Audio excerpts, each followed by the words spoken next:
കഴിഞ്ഞു. ഞാൻ എവിക്റ്റഡ് ആണെന്ന് പറയുമ്പോഴത്തേക്കും അത് കംപ്ലീറ്റ്ലി ഞാൻ അക്സെപ്റ്റ് ചെയ്യുക എന്നുള്ളതാണ് എന്റെ ഉത്തരവാദിത്തം. അത് ഞാൻ അക്സെപ്റ്റ് ചെയ്യുക, പിന്നെ അത് കംപ്ലീറ്റ്ലി അങ്ങ് മറക്കുക. എന്തുകൊണ്ട് പുറത്തായി, എങ്ങനെ പുറത്തായി എന്നുള്ളത് ഞാൻ അതിനെപ്പറ്റി മനസ്സിലാക്കണം. എന്റെ ഭാഗത്ത് മിസ്റ്റേക്സ് ഉണ്ടെങ്കിൽ അത് തിരുത്തണം. അങ്ങനെ ഞാൻ മനസ്സിലാക്കി എന്റെ ഭാഗത്തുള്ള മിസ്റ്റേക്സ് എന്താണെന്നുള്ളത് പല അഭിപ്രായങ്ങളൊക്കെ ഞാൻ കണ്ടു. തിരുത്തേണ്ടത് ഉറപ്പായിട്ടും തിരുത്തും, അല്ലെങ്കിൽ നമുക്ക് മുന്നോട്ട് പോകാം. ഒരു കമ്പൈൻ ഗെയിമിന്റെ ഭാഗമായിട്ടാണ് പുറത്തായി തോന്നുന്നത്. അങ്ങനെ വിശ്വസിക്കുന്നില്ല. കാരണം എന്നെ സംബന്ധിച്ചിടത്തോളം ഒരു അവിടെ പോയിട്ട് ഇപ്പൊ നേരത്തെ ചോദിച്ച ഒരു കോംബോ ഉണ്ടാക്കിയെടുത്തിട്ടൊന്നുമില്ല. അവിടെ എന്റെ ഫിസിക്കൽ കണ്ടീഷൻ ഭയങ്കര മോശമായ സമയത്ത് എന്റെ കൂടെ ശക്തമായിട്ട് നിന്ന, അല്ലെങ്കിൽ എനിക്ക് ഒരു 45-ാം ദിവസം തിരിച്ചു കയറി ചെന്നിട്ട് 60ാമത്തെ ദിവസം വരെയുള്ള ദിവസങ്ങളിൽ എനിക്ക് 2 ഡേയ്സ് മാത്രമാണ് കംപ്ലീറ്റ് ആയിട്ട് ഡോക്ടർ റെസ്റ്റ് തന്നു. ബാക്കിയുള്ള എല്ലാ ദിവസവും 2 ദിവസം ഒഴിച്ച് ബാക്കി എല്ലാ ദിവസവും എനിക്ക് റെസ്റ്റ് ആണ് ഡോക്ടർ പറഞ്ഞിരുന്നത്. 2 ദിവസം മാത്രമേ എനിക്ക് ആക്ച്വലി വെർബലി പോലും സംസാരിക്കാൻ പറ്റുന്നുണ്ടായിരുന്നുള്ളൂ. അപ്പൊ എനിക്ക് ഒരു ദിവസം, അത് നിങ്ങൾ കണ്ടോന്ന് എനിക്കറിയില്ല, എനിക്കൊരു പെർ ഡേയിൽ 12ഓളം മെഡിസിൻസ് ഒക്കെ എനിക്ക് കഴിക്കേണ്ട സിറ്റുവേഷൻസ് എനിക്കൊരു 10 ദിവസത്തോളം ഉണ്ടായിരുന്നു. അപ്പോൾ ആ 12 മെഡിസിൻ വരെ കഴിക്കേണ്ട സന്ദർഭത്തിൽ എന്റെ കൂടെ എന്റെ കൂടെ ഇങ്ങനെ കൈത്താങ്ങായിട്ട് നിന്നിരുന്ന ആൾക്കാരാണ് നന്ദനയും സായിയും അർജുനും അവരൊക്കെ. അപ്പം എന്നെ സംബന്ധിച്ചോളം അങ്ങനെ എന്റെ ഒരു മോശം സമയത്ത് എന്റെ കൂടെ നിൽക്കുന്ന ആൾക്കാരെ അതൊരു കോംബോ ആയിട്ടോ അല്ലെങ്കിൽ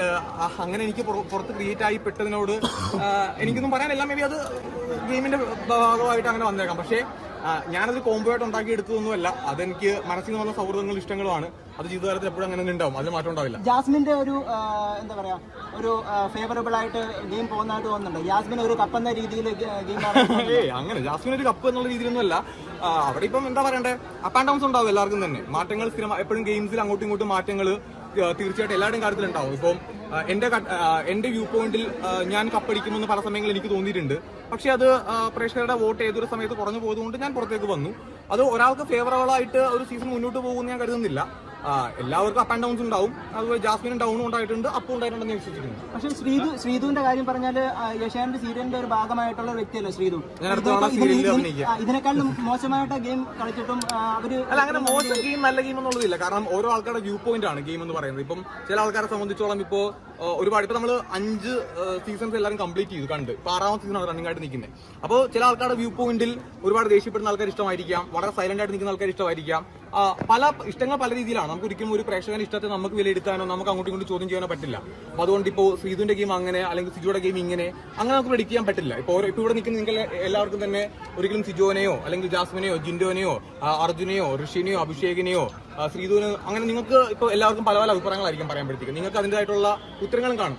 അപ്പോൾ ഓരോരുത്തരുടെ വ്യൂ പോയിന്റ് വ്യത്യസ്തമാണ്. ആ വ്യൂ പോയിന്റ് വ്യത്യസ്തമാകുമ്പോഴത്തേക്കും ഒരാളുടെ ഗെയിം മോശം, ഒരാളുടെ ഗെയിം നല്ലതെന്ന് ഒരിക്കലും നമുക്ക് പറയാനായിട്ട് പറ്റില്ല. ഫൈനലിലേക്കുള്ള റീ എൻട്രി അല്ലേ നടക്കുന്നത്. അപ്പോൾ റോക്കി ബായിക്ക് ഒരു റീ എൻട്രി കിട്ടിക്കഴിഞ്ഞാൽ അത് എന്താണ് അഭിപ്രായം? ഇല്ല, അയാൾ റീ എൻട്രി ചെയ്യുന്നതിനകത്ത് എനിക്കെന്താ കുഴപ്പം? പുള്ളി റീ എൻട്രി ചെയ്യുന്ന പുള്ളി അവിടെ കയറും, ഞാൻ റീ എൻട്രി ചെയ്യുന്ന എനിക്ക് കയറാൻ പറ്റും. അതിനകത്ത് എന്താ കുഴപ്പം? അതിനകത്ത് ബിഗ് ബോസ് എന്ന് പറയുന്നത് ഒരിക്കലും എന്താ പറയണ്ടേ, എന്റെ സ്വന്തമായിട്ടുള്ള കാര്യമല്ല. അവിടെ ഇപ്പോൾ ഇന്നാൾ വരരുത്, ഇന്നാൾ വരാൻ പാടില്ല, ഇന്നാൾ വരണമെന്ന് എനിക്ക് ഒരിക്കലും ആഗ്രഹിക്കാനോ ഒന്നുമില്ല. അയാൾ വന്നെങ്കിൽ അയാൾ വരട്ടെ, ഞാൻ പോകുമ്പോൾ ഞാൻ പോകും. എന്തായാലും ഞാൻ എന്തായാലും ഈ ആഴ്ച റീ എൻട്രി ചെയ്യുന്നുണ്ട്. ഞാൻ എന്തായാലും എനിക്ക് തോന്നുന്നു ഫ്രൈഡേ ആണെന്ന് തോന്നുന്നു, എനിക്ക് കൃത്യമായിട്ട് അറിയില്ല, അതിനെ ഡേറ്റ് പറയാനാ പറഞ്ഞേക്കുന്നത്. ആ ദിവസം ഞാൻ പോകും, ഫിനാലെ ഞാൻ പങ്കെടുക്കും, വിന്നറായിട്ടുള്ള ആൾക്ക് വേണ്ടി കൈയടിക്കും, എല്ലാവരുടെയും കൂടെ ഒരുമിച്ച് നിന്ന് നമ്മളെല്ലാവരും കൂടെ സന്തോഷത്തോടെ തിരിച്ചു വരികയും ചെയ്യും. അങ്ങനെ സേഫ് ഗെയിം ഒന്നല്ല ബ്രോ. ഇപ്പൊ നമ്മൾ പറഞ്ഞില്ല, ഓരോരുത്തരുടെ ഗെയിം വ്യത്യസ്തമായിരിക്കും. ഓരോ ആൾക്കാർ ഗെയിം കളിക്കുന്ന രീതി അത് അവരുടെ വ്യക്തിപരമായിട്ടുള്ള താല്പര്യമായിരിക്കും, അവരെങ്ങനെ ഗെയിം കളിക്കുന്നു എന്നുള്ളത്.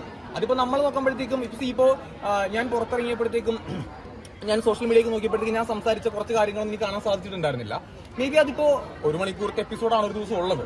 അപ്പോൾ ചില കാര്യങ്ങൾ നമുക്ക് അത് ഭാഗ്യമാണ്, നമ്മുടെ ലക്കാണ്, അത് ഡിപ്പെൻസ് ആണ്. നമുക്ക് ചിലപ്പോൾ നമ്മൾ സംസാരിക്കുന്ന എല്ലാ കാര്യങ്ങളും എപ്പോഴും വരണമെന്നില്ല. ചിലത് വരാം, ചിലത് വരാതിരിക്കാം. അതൊരിക്കലും ആരും മനഃപൂർവ്വം ചെയ്യുന്നതല്ല, അതങ്ങനെ സംഭവിക്കുന്ന കാര്യങ്ങളാണ്. അപ്പൊ അവിടെ ഓരോ ആൾക്കാരും ഗെയിം കളിക്കുന്നുണ്ട്. ഇപ്പം ഞാനിവിടെ പുറത്തു വന്ന ആളാണ്, ഞാൻ അവിടുത്തെ 7ാമനായിട്ട് പുറത്തു വന്ന ആളാണ്. അതിനർത്ഥം എന്നെക്കാൾ മുന്നേ പോയ 18ഓളം ആൾക്കാർ എന്നെക്കാൾ മോശക്കാരാണെന്നല്ല, എന്നെക്കാൾ മിടുക്കന്മാരായിട്ടുള്ള ഒരുപാട് ആൾക്കാർ ആ കൂട്ടത്തിലുണ്ടാവും. അപ്പോൾ പുറത്ത് വന്നതിന്റെ അടിസ്ഥാനത്തിൽ, അകത്ത് നിൽക്കുന്നതിന്റെ അടിസ്ഥാനത്തിലല്ല നമ്മൾ നല്ലതും അല്ലെങ്കിൽ സേഫ് ഗെയിം അല്ലെങ്കിൽ സൂപ്പർ ഗെയിം എന്ന് പറഞ്ഞ് തരംതിരിക്കുന്നത്. പിന്നെ നിങ്ങളോട് ചോദിക്കാം, അവിടുത്തെ ഏറ്റവും സൂപ്പർ ഗെയിമർ ആരാണ് പറയാൻ പറ്റുമോ? ഒറ്റ ഉത്തരം മാത്രം എല്ലാവർക്കും പറയാൻ പറ്റുമോ? നിങ്ങൾ പറഞ്ഞേ, അടുത്ത സൂപ്പർ ഗെയിമർ ആരാ? പറ, നിങ്ങൾ പറ. വേറെ ആരാ ഉണ്ട്? ജിൻഡോ രണ്ട് വേറെ ആരാ ഉള്ളേ? എന്തോ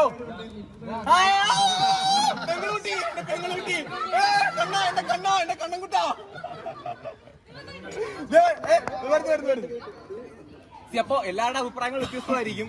അപ്പൊ അതുകൊണ്ട് ഏറ്റവും കൂടുതൽ വോട്ട് കിട്ടുന്ന ആളെന്തായാലും വിന്നറാവും, 1ാം സ്ഥാനത്ത് വരും. അത് അങ്ങനെ സംഭവിക്കേണ്ട കാര്യമാണ്. അതിനകത്ത് ഇപ്പൊ നിങ്ങൾ പറഞ്ഞ പോലെ സേഫ് ഗെയിമെന്നോ അല്ലെങ്കിൽ ഡിപ്ലോമാറ്റിക് ഗെയിമെന്നോ, എന്നെ പൊളിറ്റിക്കൽ ഗെയിമർ എന്നൊക്കെ എന്നെ വിളിക്കുന്നുണ്ടായിരുന്നു. അപ്പൊ എന്ത് വിളിച്ചാലും ഹാപ്പി. എന്തായാലും ഏറ്റവും കൂടുതൽ വോട്ട് കിട്ടുന്ന ഒരാൾ വിന്നറാവട്ടെ. എല്ലാവരും നന്നായിട്ട് തന്നെ മുന്നോട്ട് പോകട്ടെ. എല്ലാവർക്കും വിജയ ആശംസകൾ ഈ സമയത്ത് ഞാൻ പറയുകയാണ്. എന്തായാലും നമുക്ക് ഫിനാലെ കഴിഞ്ഞിട്ട് നമുക്ക് നോക്കാം ആര് വിന്നറാവുന്നുള്ളത്. അങ്ങനെ എനിക്ക് അഭിപ്രായം ഇല്ല. കാരണം എന്നെ സംബന്ധിച്ചോളം കപ്പടിക്കേണ്ടത് സിജു ആയിരുന്നു. സിജു ഇപ്പൊ പുറത്തുണ്ട്. അപ്പം ബാക്കി ഇനിയിപ്പോ ഞാൻ എങ്ങനെയാണ് വേറെ ആൾ കപ്പടിക്കുന്ന കാര്യം പറയാം. അങ്ങനെ എനിക്ക് എന്താ പറയണ്ടേ, ഏറ്റവും കൂടുതൽ വോട്ട് കിട്ടുന്ന ആളല്ലേ കപ്പടിക്കുക. അപ്പം നമുക്കെല്ലാവർക്കും കൂടെ വോട്ട് ചെയ്യാം. അപ്പൊ ഏറ്റവും കൂടുതൽ വോട്ട് കിട്ടുന്ന ആൾ കപ്പടിക്കാം. ഞാൻ വോട്ട് ചെയ്യുന്നില്ല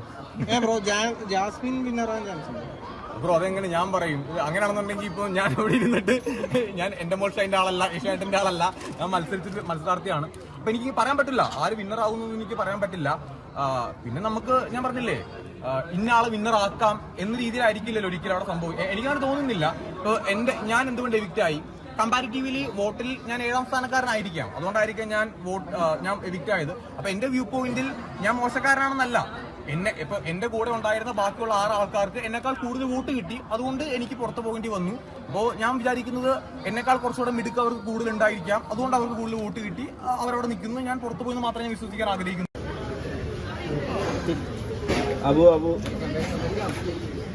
ആയിട്ടില്ല ബാക്കോട്ടൊന്ന്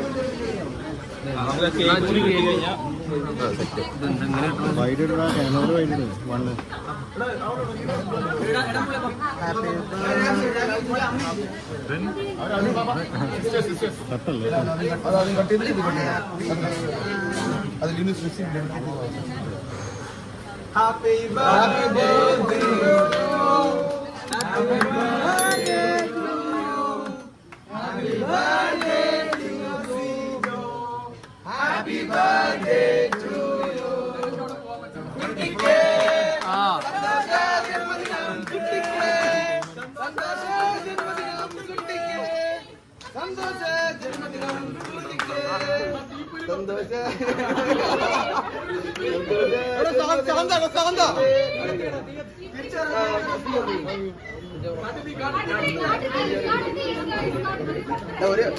ഒരു പീസ്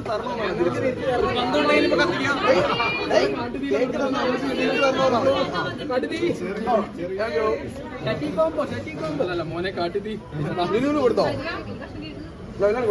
കാട്ടുതീ ഫാൻസ് മോനെ കാട്ടുതീ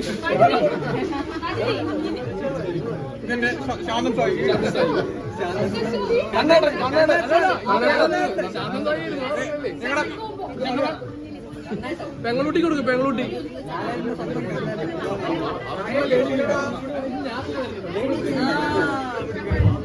തൊപ്പിച്ചേട്ടാ തലന്ന് മതി. പെങ്ങളൂട്ടി മതിയോ മതിയോ മതിയോ മതിയോ? നന്ദന ഫ്രണ്ടിലോട്ടോ.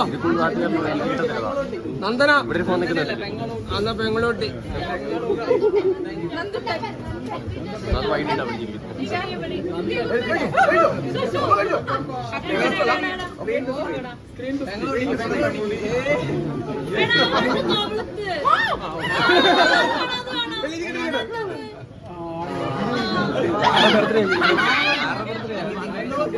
തല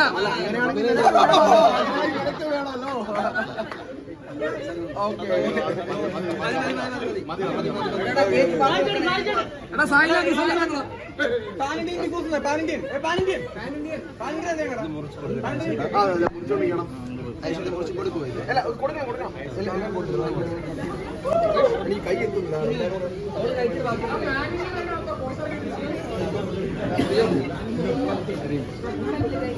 ഒരു മിനിറ്റ് ചായ ഒന്നുകൂടി കൊടുക്കും.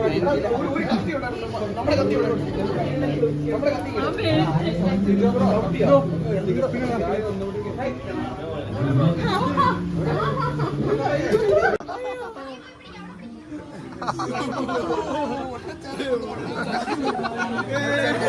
Aghori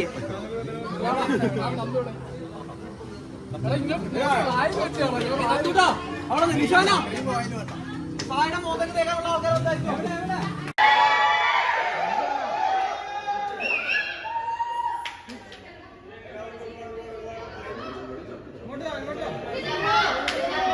വിജയവായോ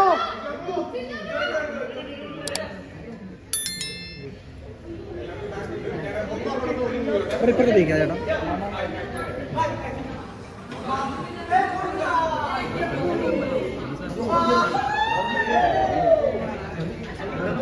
Thank you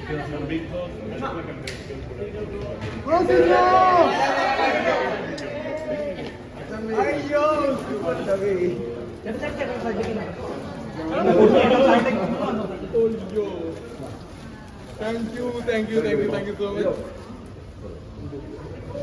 Thank you, yes, bro. Thank you so much.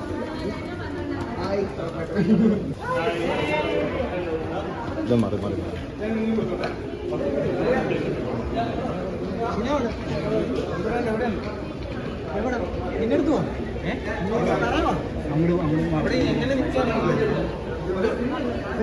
എന്തോ നമസ്കാരം അവിടെ നിൽക്കില്ല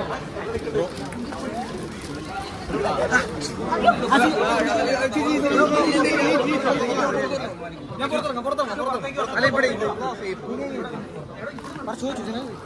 എങ്ങനെ ഉണ്ടായിരുന്നു ബിഗ് ബോസിൽ ബ്രോ ഞാൻ പുറത്തിറങ്ങാം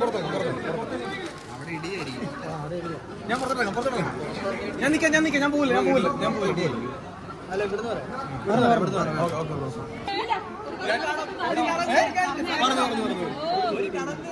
ഒരു കടം തീർക്കാണ്ട് ഞങ്ങളുടെ ഏറ്റവും പീസ്ഫുൾ ഗെയിമർ ആയിട്ടുള്ള ഞങ്ങളുടെ നിഷാന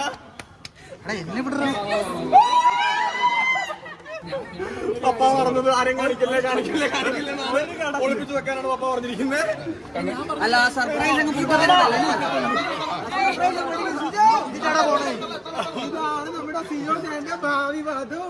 അയ്യോ ലീക്കായി എന്റെ സർപ്രൈസ് ലീക്കായി. എന്റെ പേര് ലിനു. ഓക്കെ ഞാൻ ശൈനാശ്ശേരി. അതെ അയ്യോ എക്സ്ക്ലൂസീവ്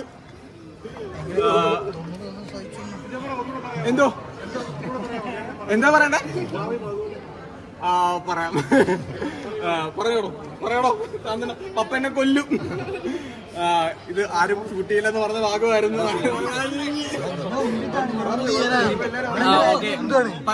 പറയാം അതെ ഇത് പേര് ലിനു എന്നാണ്. ഞങ്ങൾ വളരെ രഹസ്യമായി മുന്നോട്ട് വെച്ച് ആരും അറിയിക്കാണ്ട് ഒരു സെപ്റ്റംബർ ഒക്ടോബർ ഒക്കെ ആകുമ്പോൾ എല്ലാരെങ്കിലും പറഞ്ഞ് കല്യാണം കഴിക്കാമെന്ന് വിചാരിച്ചിരുന്നതാണ്. അപ്പൊ എന്തായാലും ഇവിടെ സീക്രട്ട് നമുക്കെല്ലാം അങ്ങനെ മറക്കാൻ പറ്റാത്തതുകൊണ്ടും ഇവിടെ ഇങ്ങനെ അപ്പൊ പേര് ലിനു. മതിയായോ?